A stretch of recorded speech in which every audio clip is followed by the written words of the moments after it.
Bonjour à tous et bienvenue pour cet épisode numéro 295 du Basket Lab, le laboratoire du jeu. Et aujourd'hui, petit podcast théorie / catégorie, puisqu'on va parler du rôle de Gunman, le rôle de Beretta. Vous allez voir, je vais tout définir, ne vous inquiétez pas. Et puis, comme d'habitude, pour soutenir le podcast, iTunes, Spotify, YouTube, petit like ou petites étoiles. Bienvenue dans le Basket Lab.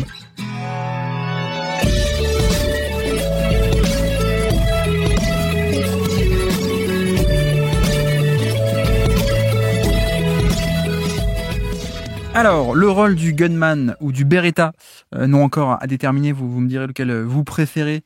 Mais alors aujourd'hui, petit podcast théorique, même si vous le savez, j'aime pas trop moi tout ce qui est un peu podcast théorie, la fameuse théorie théoricienne de allez, pendant 1 heure on va parler d'abstrait, etc. Vous le savez, hein, ça fait depuis le début du Basket Lab que je le répète. Moi je préfère un peu traiter la théorie via de l'exemple en fait, hein, via du concret. C'est un peu comme ça que j'arrive à piéger les gens. En fait, ils le savent pas, mais quand ils écoutent des top 100, ils font de la théorie basket pendant 50 heures. Mais bon, en même temps aujourd'hui, les seules fois, il y a des fois il faut bien le faire. Un peu plus en aspect abstrait, on va dire. Et encore, quand je le fais, c'est plus pour de la catégorisation que de la vraie théorie sur le basket. Voilà. Et donc aujourd'hui, c'est un peu ça. Aujourd'hui, c'est un peu le but, c'est-à-dire que c'est un podcast de catégorisation, d'appellation correcte, on va dire, pour un certain type de joueur. On va le développer. Donc ce fameux rôle, cette catégorie du Gunman ou du Beretta ou d'autres noms comme ça. Rentrons directement dans le vif du sujet, si vous voulez bien. C'est ce que j'appelle, j'en ai parlé un peu rapidement il y a quelques temps, un peu le joueur à la Norman Powell. Voilà, pour vous donner un peu l'idée de ce dont on va parler aujourd'hui, c'est le joueur à la Norman Powell. J'ai fait un peu exprès de lâcher 2-3 billes il y a quelques temps. Ça fait un moment que je voulais en parler, mais c'est vrai que ce qu'on voit avec Norman Powell du côté des Clippers, on en a parlé dans le bilan 2024, c'est un peu ce rôle, bon je dirais pas ambigu ou bâtard, mais c'est-à-dire que la catégorisation un peu finisseur, elle correspond pas totalement, ni créateur non plus. Bref, on va un peu développer. Et surtout, en fait, pourquoi je fais ça, c'est même si ça va pas concerner des tonnes de joueurs non plus. Mais c'est vrai que c'est quand même bien de bien nommer les choses, je trouve. D'ailleurs, comme disait Camus, mal nommer les choses, c'est ajouter du malheur à ce monde. Bon, je n'ai pas cette prétention là, pour le coup. Mais c'est vrai que c'est toujours un peu important pour moi d'arriver à bien nommer. Et un peu sur ce truc-là, j'étais un peu de plus en plus mal à l'aise. Ça m'allait pas trop, hein, ce côté où parfois un peu ce genre de joueurs, on pouvait les catégoriser finisseurs, alors que c'était pas trop ça. Souvenez-vous, on a déjà fait un podcast catégorisation de joueurs il y a quelques temps, il y a 2 ans maintenant, je crois, le fameux casseur versus terrasseur, qui était en fait une façon de catégoriser les stars NBA surtout, et de ce double aspect il y a des stars qui vont casser la défense, donc on casser l'état de homme à homme très stable, qui vont créer du chaos, créer le décalage, etc. Et donc ça va créer du jeu, évidemment. Et puis il y a d'autres stars qui sont plus catégorie, on va dire, terrasseur, traduction littérale, mais c'est le mot le moins pire sur lequel on était tombé, mais plutôt cet aspect de, il va pas créer beaucoup de décalage, mais il est capable de scorer par-dessus son défenseur encore et encore. Voilà. En termes de chaos dans la défense, en termes de création de décalage, ça va pas avoir autant d'impact. Mais au moins il est capable il va vraiment faire ses points pour lui, il va scorer par-dessus le défenseur même s'il va pas faire beaucoup bouger la défense, etc. L'exemple, à la base, j'avais fait cette catégorisation en prenant un exemple de c'est Seth Parto qui a bossé aux Bucks beaucoup, qui en avait parlé dans un podcast ancien avec Ben Taylor. Et l'exemple typique, c'est Giannis Antetokounmpo versus à l'époque Chris Middleton, qui était encore dans son prime. Il y avait cet aspect de Giannis, c'est le créateur majeur de chaos dans une défense parce qu'il attire plein de défenseurs, donc ça crée plein de brèches qu'ensuite le reste de l'équipe peut exploiter. Alors que Middleton, c'est quand même plus une star qui va prendre son pull-up par-dessus le mec. Bon, c'est soit il le met, soit il le met pas. En général, il va mettre son tir, ok. Mais en termes de faire bouger la défense, il n'y a pas trop. Bon, voilà. Donc ça, c'est une première catégorisation qu'on avait fait.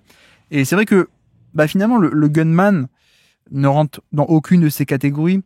Enfin, on est quand même un peu plus sur l'aspect terrasseur pour le coup, mais on va développer. Mais bref, moi, dans l'idée, ce qui me dérangeait un peu avec ce côté finisseur, donc prenons l'exemple de Norman Powell, ce qui me dérangeait un peu dans le fait d'appeler Norman Powell un finisseur, c'est que dans le nom, dans la sémantique du nom finisseur, finalement, il y a aussi une connotation un peu induite de passivité dans l'usage, en tout cas. Un peu passif, un peu en bout de chaîne. Voilà, la finition, c'est la fin de la chaîne. Par définition très sémantique pour le coup. Et donc il y avait un peu cette connotation un peu induite de finalement, le finisseur, il ne fait que ça. Il ne fait que finir. Et en effet, pour certains profils qui sont des finisseurs purs, je pense que ça correspond totalement. Et c'est pour ça que je pense que dans l'usage et dans la sémantique, dans la manière dont on l'utilise et même les connotations un peu, quand on entend ce terme, le côté finisseur pour moi correspond totalement à un shooter en catch and shoot, par exemple, un mec qui fait relativement que ça ou majoritairement, ou alors un mec en catch and finish, qui fait poste d'écran et puis qui roule au panier et voilà, il fait pas beaucoup de dribbles, il crée pas beaucoup, c'est juste je prends le ballon et puis je dunk. Donc voilà, l'aspect finisseur pour moi il y a un peu cette connotation. Par exemple, George Niang, catch and finish, catch and shoot pardon à 3 points, ou PJ Tucker à l'époque encore mieux, ou alors de l'autre côté catch and finish un peu plus tout ce qui est Capella, Nick Claxton ou ce genre de profil là quoi, vous voyez. Et c'est vrai que je trouve que cette connotation ne collait pas ne décrivait pas correctement et convenablement l'ensemble de la palette de un Norman Powell. Et en fait, quand on enlève un peu peut-être cette connotation d'usage, c'est vrai que strictement dans le sens premier du terme, on va dire, finisseur, ça veut juste dire il finit l'action. On peut argumenter comme ça, et c'est vrai, sur vraiment le sens littéral, c'est juste qu'il finit l'action. Mais la nuance, c'est que certains finissent l'action, mais en prenant les rênes de l'action avant la toute fin. Alors que c'est un peu là-dessus que se joue le truc, c'est que voilà, il y a des joueurs qui, les mecs de catch and shoot ou catch and finish, c'est la finition, ils finissent l'action, mais ils prennent les rênes de l'action, ils ont la balle qu'à la fin. Alors que, pour le coup, c'est vrai que le type de joueur dont on va parler aujourd'hui, ils finissent l'action, certes, ils l'amènent au bout, mais ils prennent un peu les rênes de l'action, ils prennent le ballon avant la toute fin. C'est pas que la fin de chaîne. Parfois, ils prennent le ballon en milieu de chaîne, voire même en début de chaîne. Donc voilà, c'est un peu là-dessus où vient se rajouter cette nuance et cette distinction entre un peu ce côté Norman Powell ou les purs finisseurs. Et bon, je prends exprès l'exemple de Norman Powell, qui pour moi est un peu le porte-étendard de ça. Mais c'est vrai que Norman Powell, en fait, dans l'idée, on peut dire finisseur parce que tu donnes la balle, il va finir l'action. Voilà, strictement au sens littéral, tu donnes la balle, il va finir l'action. Mais il peut aussi parfois y avoir de la création impliquée dans cette action. C'est-à-dire que c'est pas que l'état statique, l'état de fin de chaîne, de je reste à 3 points ou alors je suis sous le panier, je reçois la balle, je tire. Non. Powell, ok, il va finir l'action dès qu'il a la balle. Donc voilà, une fois que tu lui donnes, tu vas plus trop la revoir. En tout cas, il va l'amener à bout, à bien. Mais dans certaines actions, il peut aussi lui-même créer l'action. C'est-à-dire que parfois, tu peux aussi lui donner la balle sans qu'il y ait aucun décalage qui ait été fait. Et donc, certes, il prend la balle sur l'aile, isolation, il va au panier, techniquement, tu lui donnes la balle, il l'a fini, l'action. Mais il va aussi un peu la créer, cette action, au final. Donc, pour moi, c'est un peu là, d'où l'intérêt de ce terme qui va venir un peu distinguer ces finisseurs, mais qui ont parfois une dose de création du tir dans le jeu, ou alors, de l'autre côté, les finisseurs qui ne font que ça. Donc, les purs finisseurs, ce deuxième cas, versus donc la catégorie d'aujourd'hui qui est le fameux gunman. Donc le terme à déterminer, j'hésite un peu entre deux, vous me direz, vous, qu'est-ce que vous préférez entre le gunman ou bien le beretta.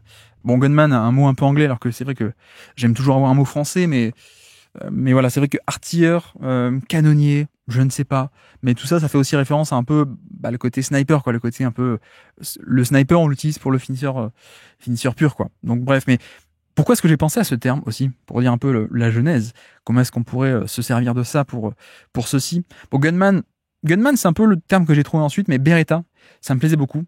Et pourquoi est-ce que j'ai pensé à ça? C'est parce que il y avait un article à l'époque, un article qui a été écrit par Nico alias Steel Ballin. À l'époque, c'était encore même pas sur un Basket Info, c'était sur le blog unlimitednba.com, blogspot.com, même pour dire l'époque des blogspots. Donc on est là, on est en 2010, à l'époque où il fait ça, en mai 2010, et il écrit un article, Nico, qui nous dit: Dwayne Wade doit-il devenir le Beretta de LeBron James? Et d'ailleurs, en rajoutant chez les New York Knicks. Donc bon, voilà, pour dire, on était avant la Free Agency 2010, mais c'est vrai que du coup Beretta, bon, ceux qui connaissent pas, c'est un peu un type de pistolet, hein, le Beretta. Et surtout, ce qui me plaisait un peu là-dedans et pourquoi j'ai pensé directement à ça, c'est parce que dans ce que décrivait un peu Nico là-dedans, ça m'a fait un peu penser de suite à ce rôle-là. Quand il dit il doit être le Beretta de LeBron James, il doit être l'homme de main en fait. Hein. C'est un peu ça l'idée, l'homme de main, le gunman. Et donc pourquoi est-ce qu'il écrivait ça à l'époque? Donc on est avant la fameuse Free Agency 2010 où finalement ils joueront ensemble, mais à Miami, ça on connaît la suite, nous. Mais à l'époque, il dit, voilà, ce serait cool de les voir ensemble en mai 2010. Et pourquoi? Parce que Wade peut être le finisseur d'un LeBron James beaucoup plus créateur. Notamment en s'appuyant sur le fait que on avait vu déjà un peu cette version. Le Dwayne Wade, qui est le Beretta de LeBron et de Kobe, on l'avait vu aux Jeux Olympiques, au JO de 2008. Dwayne Wade, il s'appuie beaucoup là-dessus dans son article pour décrire ça. Il dit Wade, en fait, était devenu un peu justement le Beretta de ces hommes-là. Donc je peux vous citer un peu des extraits de l'article pour que vous compreniez d'où je sors tout ça. Nico nous dit, sans jamais avoir la primeur de la balle, comme c'était le cas avec le Heat, Wade avait pris un goulu plaisir à utiliser sa vitesse et son explosivité pour avaler les intervalles laissés par les défenses adverses. Il nous parle aussi de chiffres dignes de NBA 2K, avec donc 16 points par match en 18 minutes lors de ces JO 2008 dans ce rôle-là, et surtout 16 points par match en 18 minutes à 74% de field goal percentage, de réussite au tir. 74%, ce qui est évidemment énormissime. Je continue. Avec ce rôle, c'est comme si tout le talent et toutes les forces de Wade avaient été concentrés en un faisceau, pas plus gros qu'une lame de rapière chauffée à blanc et dirigée sur un point précis. Bon, ça c'est tout le verbe de Nico, évidemment, on le connaît. Je reprends. J'imagine déjà une profusion de débordements de James conclus par un renversement de jeu pour un Wade qui reçoit la balle à pleine vitesse. Bref, Dwayne Wade serait l'arme, LeBron James celui qui la presse. Voilà. Donc voilà un peu pour l'article de Nico à l'époque qui avait un peu utilisé cette dénomination que je vais lui piquer donc. Mais un peu, voyez un peu ce côté, le Beretta c'est un peu le flingue et c'est le créateur qui va appuyer dessus pour s'en servir quoi, grosso modo. Mais bon, au-delà de ça, moi j'aime bien le terme, il me plaît bien, j'espère que vous y adhérez aussi, ce côté Beretta ou gunman plutôt, peut-être un peu plus parlant. Mais il y a 2 points de définition un peu centrales pour moi quand on va créer cette catégorie. Donc il y a le fait que finisseur ou scoreur de manière générale, quand on désigne quelqu'un comme scoreur ou finisseur, forcément, là encore dans la sémantique, ça implique qu'il est un peu moins passeur, bien sûr. Il y a un peu cette notion excluante qui est induite. Forcément, quand on parle de quelqu'un comme un scoreur, ça veut dire que on induit, on suppose, de par cette dénomination, qu'il est assez peu passeur. Sinon, on en parlait comme d'un joueur complet. On dirait pas seulement c'est un scoreur. D'ailleurs, parenthèse, c'est un peu de ça dont souffre LeBron, sur l'aspect historique peut-être du scoring, où c'est probablement un des tout meilleurs scoreurs all-time, mais comme c'est aussi un des meilleurs, là encore, un des meilleurs passeurs de toute l'histoire de la NBA, les gens le rangent pas dans cette catégorie, avec d'autres purs scoreurs, mais bref. Voilà, donc dans ce côté finisseur ou scoreur, ça implique déjà une notion de il passe assez peu. Et ça, c'est un point qu'on retient. Et c'est un des points de base de notre profil, ok? Et puis, le gunman, pour moi, il y a 3 types de possessions. Il y a des possessions de création pure pour lui-même. On a dit, très peu de passing, ça c'est un point important. C'est pas quelqu'un qui va créer du jeu pour autrui énormément, mais quand il y a de la création, premier type de possession qu'il va avoir à gérer et à faire, c'est de la création pour lui-même, ok. Deuxième type, c'est de la finition, un peu la finition pure, on pourrait dire. Donc là, vraiment, c'est le rôle de catch and shoot, par exemple. Donc je suis à 3 points et j'ai assez de valeur en tant que joueur off-ball et finisseur pur off-ball pour jouer des possessions dans ce rôle-là. Voilà, deuxième type. Et puis un troisième type, un peu entre les deux, on va dire un peu ambigu en tout cas, à moitié un peu entre les deux, un peu ce que décrivait Nico Silbolin dans son article là sur le Dwayne Wade en Beretta de LeBron, c'est-à-dire du scoring à partir d'un décalage créé par autrui. Voilà, ça aussi pour moi c'est un point assez important, c'est-à-dire que il y a de la création pure, donc prenons Norman Powell. Norman Powell, il peut faire de la création pure, il prend la balle, il peut créer à partir de rien sur pick and roll ou isolation, ok.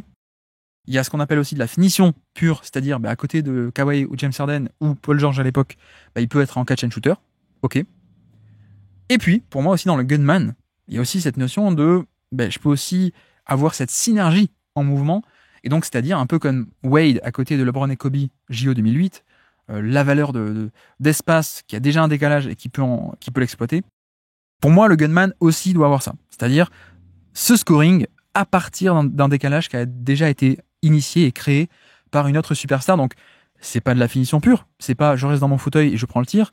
C'est pas de la création pure. C'est pas à partir de rien, je dois tout créer et créer le décalage, et créer l'action. Non, c'est, ok, il y a déjà quelqu'un qui a un peu secoué la défense, j'ai un espace devant moi, j'ai un intervalle, comme on dit, et donc je peux ensuite, plutôt que shooter, simplement aller au panier, créer un décalage, etc., enfin, accentuer le décalage, etc., etc. Et finalement, ce rôle de gunman, ce rôle de Beretta, pour moi, son nombre de possessions, il est un peu réparti entre ces trois catégories. Alors que si on devait un peu caricaturer, bon, tout le monde en fait un peu concrètement, mais pour caricaturer, on va dire que la superstar, elle fait surtout de la création, ok. Le role player de base, très basique, fait surtout de la finition pure. Certaines superstars peuvent faire un peu des deux, c'est-à-dire création ou alors création à partir déjà d'un décalage. Mais bref, pour moi, le gunman, le Beretta, c'est quelqu'un qui va avoir une répartition de possession un peu entre ces trois métiers: création pure, finition pure, et puis un peu entre les deux, donc scoring à partir déjà d'un petit décalage.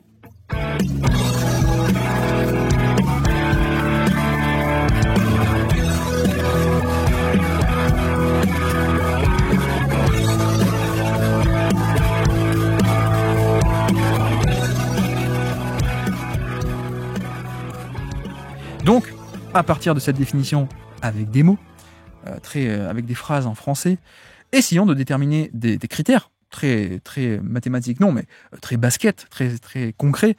Comment est-ce qu'on peut déterminer ça? Donc, le premier, pour moi, c'est critère hyper important pour arriver à déterminer et à trouver et à définir ce rôle-là de Beretta. Pour moi, c'est, premier critère, le pourcentage de paniers assistés.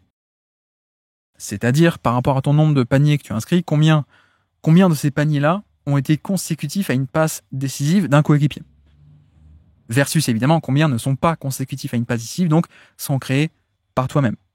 Donc, pour moi, c'est un critère, c'est le critère principal, le pourcentage de paniers assistés. Et la nuance, c'est que, souvenez-vous, on a dit, c'est un rôle un peu hybride. Finalement, le pourcentage de paniers assistés ne doit être ni trop petit, puisque donc dans ce cas-là, on a affaire à une star. Quelqu'un qui a très peu de paniers assistés, c'est juste un mec qui fait que de la création. Mais il ne doit pas être non plus trop grand. Si on va flirter avec les 90-95% de paniers assistés, on est sur un catch and shooter, on est sur un PJ Tucker, on est sur un Capella, etc., etc., quoi. On est trop assisté, on est trop finition pure. Donc, premier critère, le pourcentage de paniers assistés, avec cette nuance qu'il faut que ce soit ni trop petit, ni trop élevé.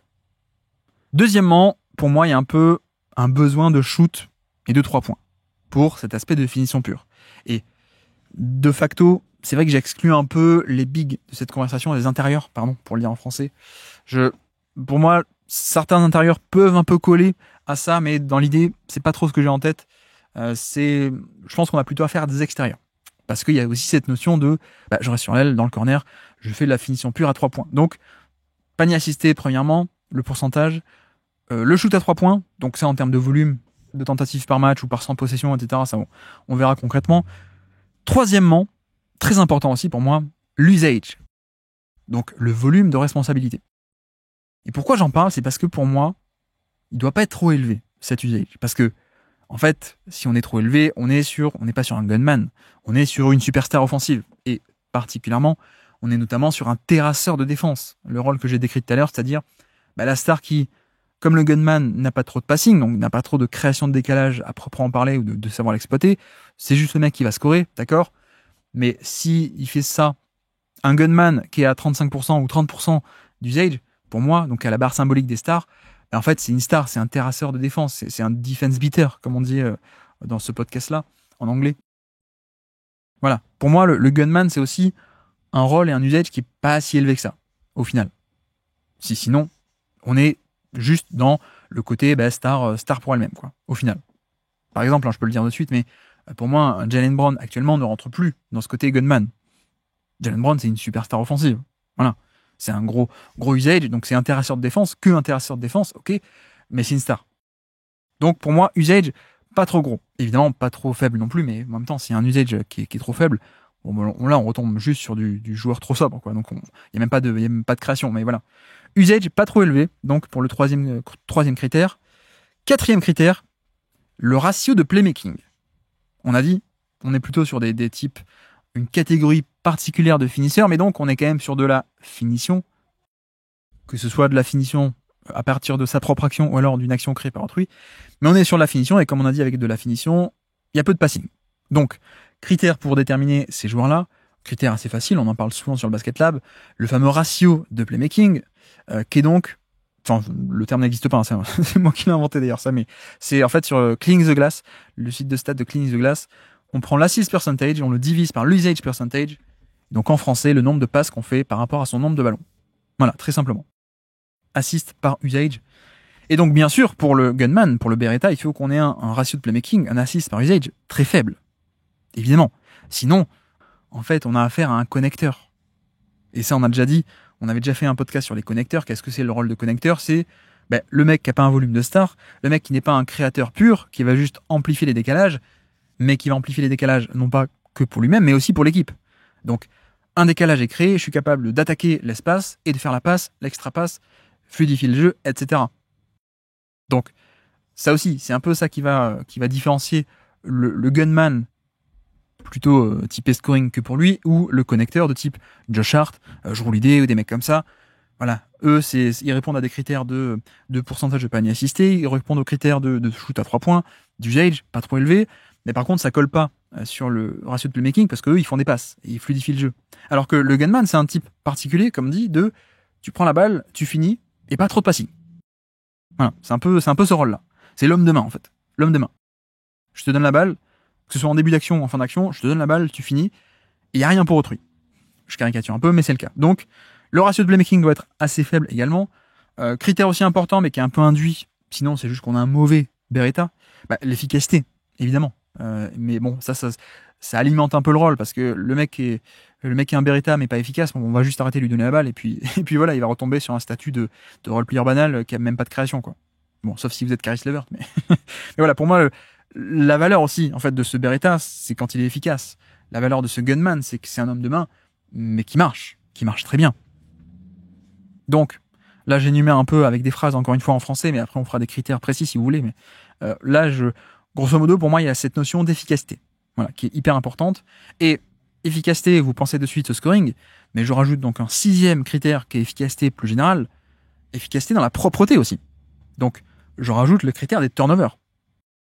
C'est aussi là, pour moi, tout l'intérêt de ce genre de joueur, c'est que, ok, très peu de passes, mais dans le même temps, très peu de pertes de balles, puisque une passe, par définition, c'est une prise de risque. Donc, les gros passeurs vont faire beaucoup de turnovers, ok. Les petits passeurs font peu de pertes de balles. Et donc, c'est aussi l'intérêt pour moi de ce profil, c'est que c'est un mec, un homme de main, un Beretta. On appuie sur la gâchette et puis lui, il fait le travail. Mais l'intérêt, c'est qu'il soit efficace en termes de scoring, mais aussi que le mec ne perde pas trop la balle. Qui, comme dit, va aussi avec le fait de peu faire de passes. Mais ça rajoute de la valeur quand on a quelqu'un qui, en fait, à chaque fois que tu donnes la balle, il va y avoir un tir au bout. Ça va très peu se finir par une paire de balles où tu n'auras même pas l'occasion de tenter ta chance. Ok. Et puis, bon, c'est pas un critère, je le mets pas dedans, mais c'est vrai que je voulais le mentionner aussi. C'est vrai que quand ton Beretta, il sait défendre, c'est quand même génial. Et on verra que c'est pas le cas de tous, mais c'est vrai que Norman Powell, notamment, pourquoi est-ce qu'il avait autant de valeur à Toronto, surtout, un peu moins aux Clippers, maintenant il est un peu plus vieux, moins explosif, etc. Mais à Toronto, la valeur, c'est que c'était aussi un mec qui avait une top défense. Alors, en général, puisqu'on parle de gens qui ne sont pas des passeurs, ça veut dire que si on remonte un peu la chaîne de causalité ou de corrélation, c'est des gens qui n'ont pas un énorme QI défensif, QI basket, pardon, plus généralement. Donc, qui dit pas de passing dit peu de QI basket, donc assez peu en tout cas. Donc peu de QI basket veut dire aussi peu de compréhension en QI défensif, donc peu d'activité off-ball. Donc quand je parle de défense, en général, ce profil-là, c'est de la défense on-ball. Voilà. Et Norman Powell, c'était de la défense on-ball. C'est pas tant que ça des rotations au deuxième rideau, c'est pas tant que ça la rim protection, etc., etc. Non. C'est de la défense au point d'attaque, mais comme dit, ça va aussi avec le fait que si t'es pas trop passeur, c'est que t'as pas un QI énormissime. Donc, par voie de conséquence, si t'as pas un énorme QI, t'as pas une énorme activité off-ball. Donc voilà. Donc je répète, les critères, grosso modo, les critères avec des phrases, ce sont le pourcentage de panier assisté, ni trop gros, ni trop élevé, le shoot à 3 points, on parle plutôt d'extérieur en général, l'usage, pas trop élevé, parce que sinon on est juste sur le cas d'une star qui est un terrasseur de défense, qui est un defense beater, le ratio de playmaking, sinon on est potentiellement sur des connecteurs, alors que nous on veut des mecs qui ne font pas de passes, qui ne fluidifient pas le jeu. Clairement c'est je prends la balle, je finis. Et puis en bonus, efficacité, tant qu'à faire, au scoring, efficacité au niveau des pertes de balles, Comme ça, on coûte pas de points. Et puis la défense, mais bon, la défense, c'est pas un critère. Défense, c'est en bonus. Ok. Donc, concrètement, maintenant qu'on a établi un peu le cadre de ce profil, concrètement, quels sont les critères? Où est-ce qu'on met le curseur dans notre sur Cleaning the Glass, par exemple, si vous y allez, alors c'est partie rubrique payante du site, mais si vous y allez, si vous avez accès, vous voulez un peu trouver ce profil, et puis même, je vais vous le dire, quels sont un peu les critères que moi j'ai fixés, un peu de manière empirique, on va dire. C'est pas de la théorie, hein, c'est pas de la théorie absolue, c'est pas une preuve mathématique absolue. Là, c'est très empirique. Mais donc l'usage, plus de 15%. Et évidemment, on ne parle pas des joueurs qui ont des rôles anodins, donc plus de 15%, mais surtout moins de 25% d'usage, voire même 22-23 en termes de pourcentage, enfin d'usage, je veux dire. Moins de 22-23, allez, on peut aller gratter jusqu'à 25% d'usage parfois. Mais voilà, un usage pas trop élevé. Parce que comme dit, hein, pour refaire un peu l'échelle, si vous voulez, quand on approche les 25 et 30%, on est sur une deuxième option d'équipe, plus de 30% à la barre symbolique des stars, 30% d'usage, l'usage de Cleaning the Glass ou Basketball Référence. Mais voilà, nous on veut des mecs à moins de 25, voire même idéalement autour des 20, grosso modo. Voilà, c'est un rôle, c'est pas un rôle majeur, c'est un rôle un peu plus mineur. Ok. Le ratio de playmaking, le critère que j'ai mis, c'est moins de 0,5. Voilà, là encore, les chiffres, on les maîtrise pas trop parce qu'on les manipule pas tous les jours, donc c'est normal. Mais grosso modo, si vous avez un ratio de 1, il n'y a pas d'unité, hein, c'est un ratio, mais un ratio de 1, un pourcentage qui est divisé par un pourcentage, il n'y a pas d'unité. Un ratio de 1, on va dire que c'est très équilibré. Plus de 1, on est sur du gros passeur, beaucoup de passes relatifs à son nombre de ballons. Un ratio qui est moins de 1, alors ça dépend à quel point, mais ratio de 0,5, grosso modo, on est sur du très très peu passeur. Donc nous, on veut ça. On veut autour de 0,5, 0,6, mais pas plus. Efficacité, j'ai mis 1,20 points par tir. La moyenne NBA, elle est à 1,15. On veut de l'efficace, on veut du plus que la moyenne, donc au moins 1,20 points par tir, puisque comme dit, l'intérêt de ce profil, c'est pas tant la création de jeu, c'est juste, ok, dès qu'il y aura la balle, on la reverra plus, mais au moins, il faut que ce soit efficace. Sinon, c'est pas rentable. Sinon, c'est pas du tout un bon Beretta. Donc, 1,20 points par tir d'efficacité, si vous voulez. Moi, en tout cas, j'ai déterminé ça de manière empirique, ce que j'aimerais bien.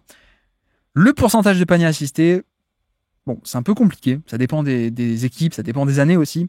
Mais grosso modo, on veut quelqu'un qui soit entre 60 et 80% de paniers assistés, parce que en dessous de 60, finalement, on n'est pas sur du gunman, on est sur juste du très créateur, finalement.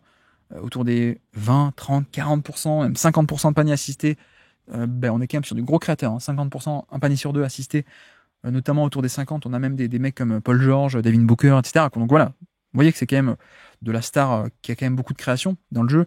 Donc nous, on veut plus de 60 et moins que 80, comme on a dit aussi, parce que c'est vrai que quand on commence à taper les 80, 85, 90, 95, on est finalement sur le finisseur pur, qui n'a pas tant que ça de possession, il va créer par lui-même, à part une fois de temps en temps parce qu'il faut, ou parce que le hasard, quoi. Mais voilà, on veut moins de 80 également. Et puis donc, oui, pardon, je parlais d'efficacité au scoring. Idéalement, on aimerait aussi un peu moins de 10 ou 11% de turnover, parce que c'est quand même bien de pas avoir trop de pertes de balles, comme on l'a dit.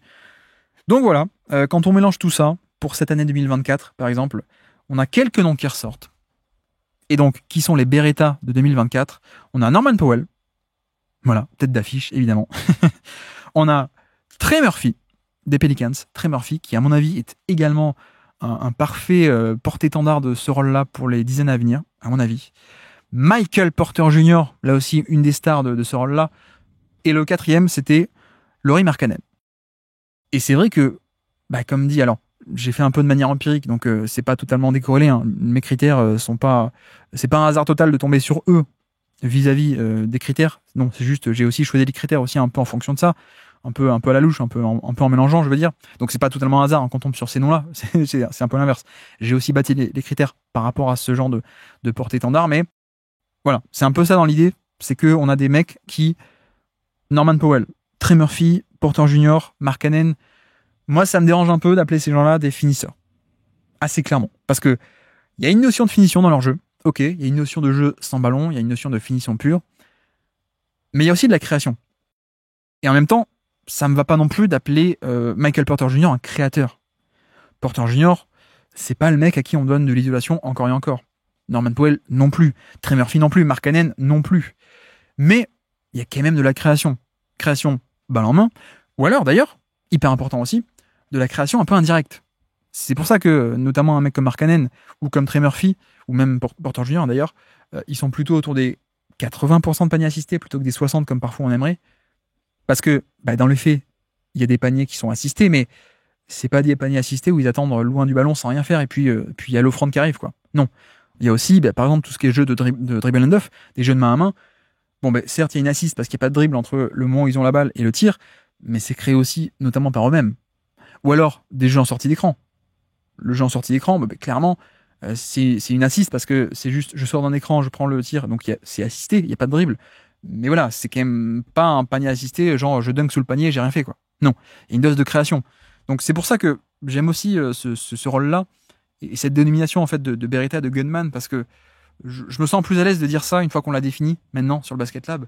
Je me sens plus à l'aise de dire ça plutôt que créateur, ça colle pas trop, ou finisseur, ça colle pas trop non plus. Voilà, grosso modo, on est un peu entre ces deux. Il y a un cinquième nom qui est d'ailleurs le symbole de ça pour moi, autant que Norman Powell, mais qui ne répond pas aux critères cette année, c'est Bojan Bogdanovic. Bojan Bogdanovic, cette année, il n'a pas été efficace. En plus, je crois qu'au niveau de mes filtrages, il n'a pas fait 1000 minutes NBA, ni à Détroit, ni au Knicks. Donc, il apparaît pas sur les listings. Et en plus, donc, il n'est pas efficace. Donc, il répond pas cette année au 1,20. Mais Bojan Bogdanovic, c'est un gunman. Pour moi, Bogdanovic, c'est le Beretta par excellence. C'est-à-dire, pas créateur, mais pas finisseur. Un peu de création, mais pas trop. De la finition, génial, mais pas que ça. Donc, si on dit que c'est un finisseur, c'est pas top non plus. En plus, pas de passing non plus. Mais hyper propre en termes de scoring, hyper propre en termes de perte de balles. Voilà, pour moi, c'est Bojan Bogdanovic, Porter Junior, Markkanen, Trey Murphy, Norman Powell. C'est pas totalement un hasard si on tombe sur eux, c'est parce que, c'est les mecs qui répondent totalement à ça, quoi. Donc voilà. Je pense que je vais rester là-dessus à l'avenir. Et j'espère aussi que vous voyez un peu plus pourquoi il y avait un peu ce besoin d'appellation, parce que, voilà, ils sont ni créateurs ni finisseurs, donc essayons d'appeler les choses, de bien nommer les choses tant qu'à faire.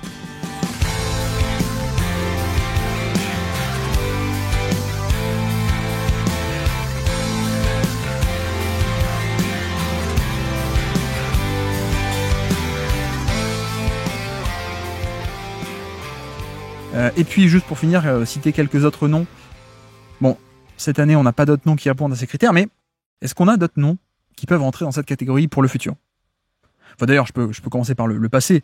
Qui est-ce qu'on a eu comme gunman par le passé, mais qui ne répondent plus aux critères ? Eric Gordon, je pense, c'était un peu la Rolls-Royce des gunman, qui a un peu flirté avec le statut de star, d'ailleurs, à un moment donné, avec un gros usage, etc. Mais on va dire que la période Rockets, notamment, c'était le gunman par excellence, Gordon. Peu de passing, de la création, notamment création un peu indirecte, mais donc beaucoup de paniers assistés, un peu de création occasionnelle, donc pas que de la finition, mais aussi beaucoup de finition pure, etc., etc. En plus, lui, on avait le côté défense sur l'homme, donc c'était pas mal. Bradley aussi, Avery Bradley, c'était totalement ça. Pour moi, c'était un gunman en attaque. On le retient beaucoup pour la défense, mais en attaque, c'était un gunman. Bradley, c'est-à-dire peu de passing. J'ai mes possessions un peu pour moi, mais très peu de passing en termes de création de jeu pour autrui, mais je fais de la finition pure, des cuts, du drive, attaque de spot-up, ou alors un peu de shoot, etc. Donc Bradley aussi, pour les anciens. Otto Porter était aussi un peu comme ça. Pas trop gros usage, un peu finition, un peu création. Evan Fournier, également, je trouve, était largement là-dedans. Voilà, Evan Fournier, pareil. Fournier, on peut pas totalement dire créateur, on peut pas totalement dire finisseur, quoique. C'est vrai que Fournier avait peut-être un peu plus de passing que les autres, mais c'est pas non plus Eton. Et puis non, la tête d'affiche d'avant, c'était aussi TJ Warren, pour moi. TJ Warren, pour moi, était le gunman par excellence. C'est-à-dire le mec qui peut pas avoir un gros usage. En tout cas, si tu lui donnes, t'as pas trop intérêt. Notamment parce que il y a pas de passing. Qui est pas un finisseur pur, mais qui peut un peu faire de la finition, mais qui peut aussi un peu faire de la création. Donc voilà, TJ Warren, pour moi, était un peu dans ce rôle-là. Et puis, évidemment, petit rage au montage que j'avais oublié, mais je ne pouvais pas faire sans. Parmi les meilleurs gunman de NBA, en tout cas les plus représentatifs, également, par le passé, on a eu Harrison Barnes, évidemment, qui est un peu un des gunman par excellence, c'est-à-dire un peu de création, lui qui avait un potentiel de créateur superstar à l'époque du lycée, et de la draft encore un peu, mais qui ne s'est jamais vraiment réalisé, et qui en fait est resté toujours un peu dans cette zone de entre 15 et 21-22% d'usage, quand il était gunman dans des vraies équipes d'élite côté Warriors. Et c'est aussi marrant parce que, pas de passing aussi, un peu à côté, scoreur, finisseur pur, plus un peu de création occasionnelle, on va dire, et un peu de création à partir déjà d'un décalage dans le système des Warriors. Mais c'est marrant parce que c'est vraiment le gunman qui a essayé de s'extirper de sa condition de gunman, même on peut dire Barnes, puisqu'il a été un peu essayé, non pas un gunman, donc un peu ce rôle non pas mineur, mais pas majeur. Il a été testé dans un rôle majeur à Dallas et on a vu que bon, ça marche pas, quoi. Quand on augmente trop le volume de ce genre de joueurs à rôle, finalement, ça marche pas parce que soit il manque le passing, soit le scoring n'est pas à ce point implacable sur la pure création, et quand on enlève un peu plein de possessions qui sont des possessions de finition pure ou alors finition à moitié, comme on a dit, un peu ambigu, un peu entre les deux, en profitant déjà d'un décalage. Donc voilà, on a eu un peu cette période à Dallas qui a été un échec, et puis ensuite il est redevenu dans des équipes de nouveau compétitives, un vrai gunman, un vrai Beretta, qui a flirté toujours entre 15 et 20%. Là, cette année, il n'avait pas passé le cut parce qu'il était à 14%, 14,1 ou 14,9, je sais plus. Mais voilà, évidemment, Harrison Barnes, un peu la figure de ça, du gunman. Moins de synergie offensive qu'un Norman Powell, moins de mouvement que Powell ou que Bogdanovich, etc., ou que les autres, même Michael Porter Jr., Markkanen et autres, mais tout de même un gunman par excellence pour moi, je trouve, dans les années 2010. Et donc pour le futur, est-ce qu'on a des noms un peu qui peuvent correspondre ? De suite, je peux parler de Bennedict Mathurin, qui pour moi est un peu le Norman Powell 2.0. donc ça colle totalement pour moi. Mathurin, cette année, ça n'a pas collé niveau de 3 critères, je sais plus trop pourquoi, mais bon, il est pas rentré dans le filtrage de cette année, mais Mathurin, pour moi, dans l'idée, c'est totalement un gunman. C'est-à-dire, oui, ce sera pas un créateur, surtout pas un créateur majeur, mais c'est pas non plus qu'un finisseur. Donc, un peu Beretta, pour moi, avec pas de passing, panier assisté, mais pas trop, du 3 points, etc., etc. Donc, Bennedict Mathurin, pour moi, c'est le Powell 2.0. Colin Sexton aussi. Pour moi, Sexton est un peu exactement ça. Alors, cette année, il y a eu trop d'usage parce qu'il était à Utah. Donc, beaucoup de place pour s'exprimer, etc., etc. Mais, donc, 28% d'usage cette année à Utah. Pour moi, le vrai Colin Sexton, il est à beaucoup moins. Enfin, dans une bonne équipe, je veux dire. Donc, pour moi, si Sexton nous fait 10 ans de gunman, comme vient de le faire Norman Powell, je serais pas étonné. Et je pense que c'est un peu ça son rôle. C'est pas du tout celui d'un meneur. C'est pas celui d'un créateur. C'est pas celui d'un voilà. Je pense pas que Colin Sexton puisse encaisser et avoir un bon rendu sur un énorme usage, alors que sur un petit usage relativement moyen de gunman, il peut être efficace, peu de passing mais peu de turnover, efficace, je pense, shooter à 3 points un peu sous-estimé. Donc voilà, Colin Sexton pour moi peut être là-dedans. Malik Monk l'été, il n'y a pas si longtemps que ça. Il l'a été notamment en 2022, c'était un peu pour moi un gunman par excellence, Malik Monk à l'époque. Bon, il se trouve que désormais, il y a trop de passing.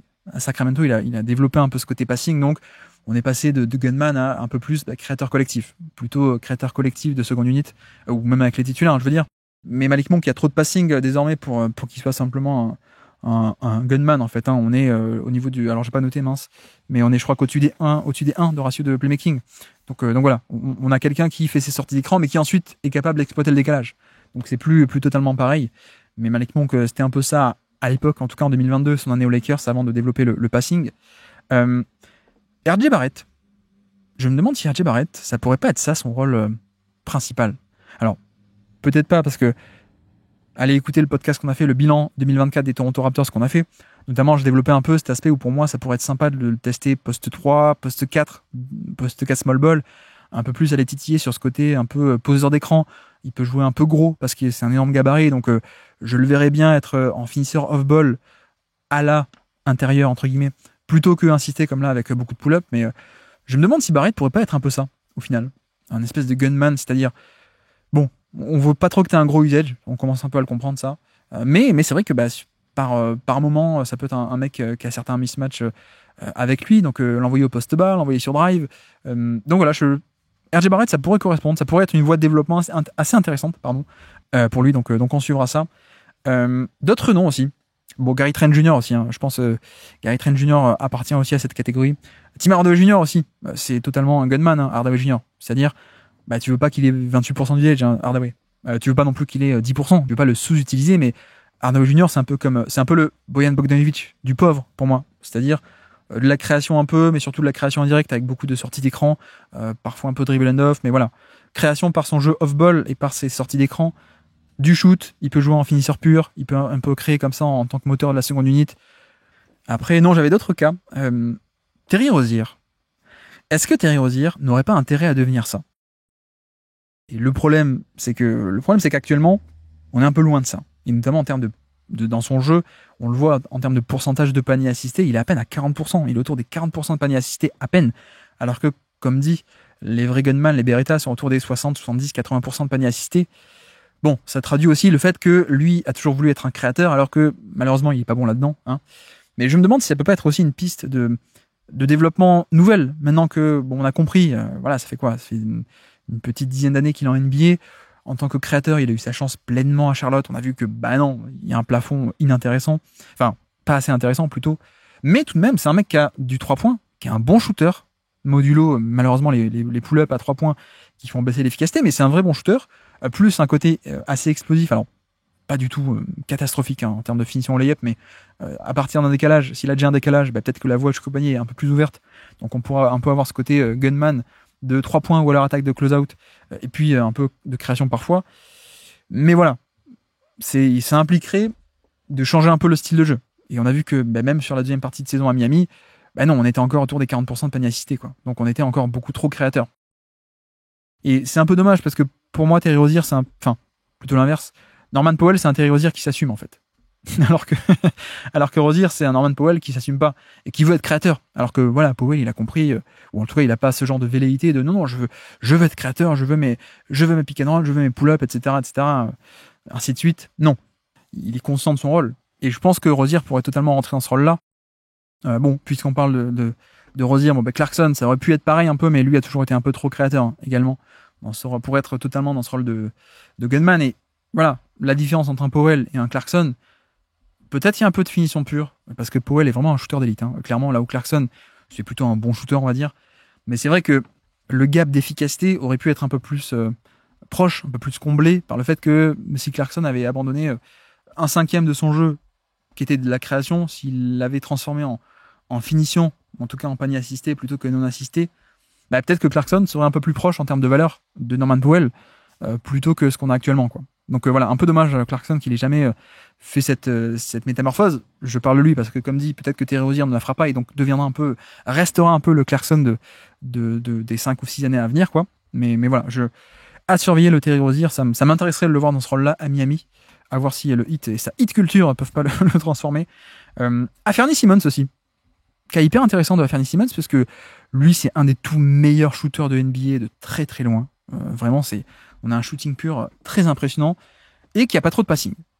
En tout cas, pas jusqu'à cette année. C'est un peu la nuance, c'est que cette année, il a un peu commencé à développer le passing, mais à quel point c'est réel, à quel point c'est aussi parce que il avait plus les rênes de l'attaque, parce qu'il y avait personne à Portland et que il y a aussi un côté t'as des passes faciles parce que t'as la balle et tu joues en tant que porteur de balle, mais je me demande à quel point est-ce qu'un Norman Powell, pardon, un Anfernee Simons dans une vraie bonne équipe, on pourrait pas aussi avoir la Rolls-Royce des Beretta en fait.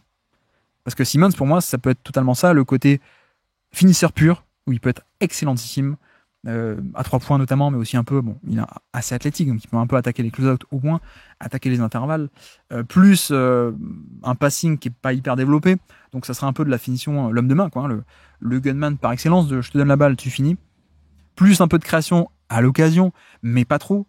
Pour moi, Anfernee Simons, avoir le développement, dans quel sens ça va aller, c'est possible que Portland un peu continue à le pimper et à le développer en créateur pour ensuite le revendre, ou alors voir si ça marche, et qu'il arrive à devenir un créateur, mais ça m'intrigue. J'aimerais bien voir Anfernee Simons dans ce rôle-là, dans des très bonnes équipes, ça pourrait être hyper intéressant, Anfernee Simons. Et puis Cam Thomas aussi.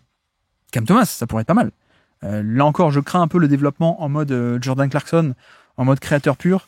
Mais voilà, Cam Thomas aussi, ça m'intriguerait parce que, après, Cam Thomas n'a pas un niveau de shoot à 3 points qui est si haut que ça. Ça n'a pas l'air en tout cas. Alors c'est peut-être aggravé par les pull-ups, mais il n'a pas du tout les mêmes indicateurs. Si vous regardez les 3 points totalement non contestés, on est très loin des chiffres de Norman Powell ou de Anfernee Simons qui sont des shooters d'élite. Il y en a Bogdanovic aussi, évidemment. Cam Thomas, c'est un peu plus un point d'interrogation pour moi sur le côté catch and shoot et finition pure. Mais c'est vrai que j'aimerais bien le voir là-dedans, quoi. Cam Thomas, c'est du pull-up, ok, mais j'aimerais bien qu'il n'en fasse pas trop, parce que sinon ça devient inefficace. Mais il a ce terme, il pourrait l'utiliser. Plus l'aspect un peu de finition, plus l'aspect un peu de je peux attaquer à partir d'un premier décalage. C'est-à-dire que, je sais pas, moi, je fais un dribble end-off avec autour d'un Jokic ou autour je dis n'importe quoi, autour d'un Sabonis ou je sais pas quoi. Plus l'aspect il y a un renversement de jeu sur moi avec une superstar qui a créé le décalage à droite. Moi, je suis à gauche.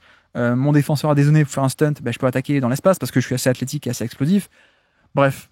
Cam Thomas, on va dire que la version gunman du shoot, plutôt axé shoot, c'est Anfernee Simons.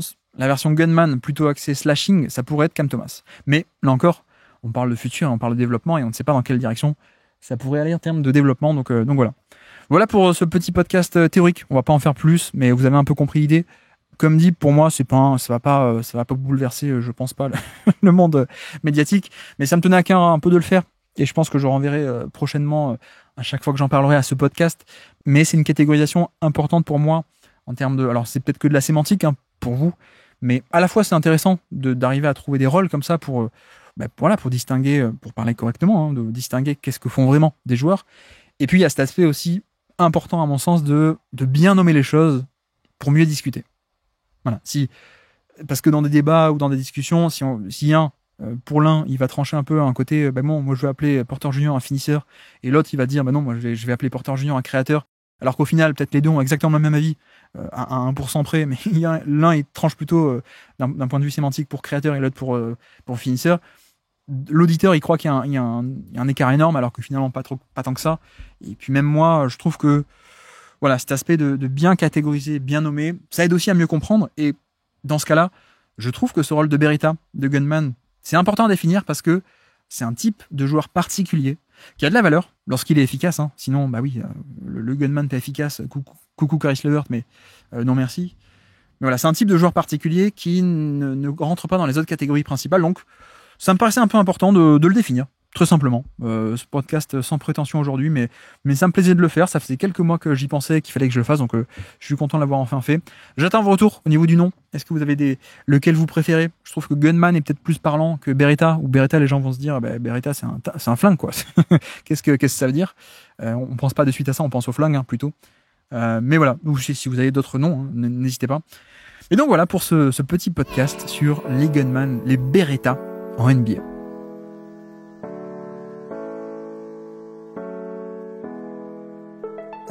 Merci de tous avoir suivi cet épisode, j'espère que ça vous aura plu. Donc voilà pour ce petit podcast, je le répète, sans trop de prétention, mais qui servira au moins pour ceux qui le souhaitent, quand je renverrai à ça, à un peu plus comprendre. Je vais pas refaire 45 minutes à chaque fois pour expliquer le rôle quand je mentionnerai ceci. Mais voilà, ça, on peut aussi appeler ça d'ailleurs le rôle à la Norman Powell, vous me dites, ça peut être pas mal à la Norman Powell, à la Bojan Bogdanovic. Et puis nous, pour la prochaine fois, je ne sais pas trop. Voilà, j'avoue que je sais pas trop. Peut-être un peu free agency d'ailleurs. Il faudrait quand même parler du trade de Paul George, je l'ai pas encore fait. Et j'ai quand même d'autres trucs à dire, donc peut-être la prochaine fois Paul George, ou peut-être autre chose, on ne sait jamais. Et donc, sur ce, je vous remercie une nouvelle fois de m'avoir écouté jusqu'au bout. Un grand merci vraiment pour votre soutien, pour tous vos petits messages à la fin des bilans 2024. Ça fait très plaisir de voir tous ces retours. Donc merci pour ces retours, ces commentaires, ces retweets, ces petites étoiles laissées partout. Merci beaucoup, c'est ça qui fait grandir le podcast. Bref, je me perds. Merci à tous et moi je vous dis à très bientôt. Ciao.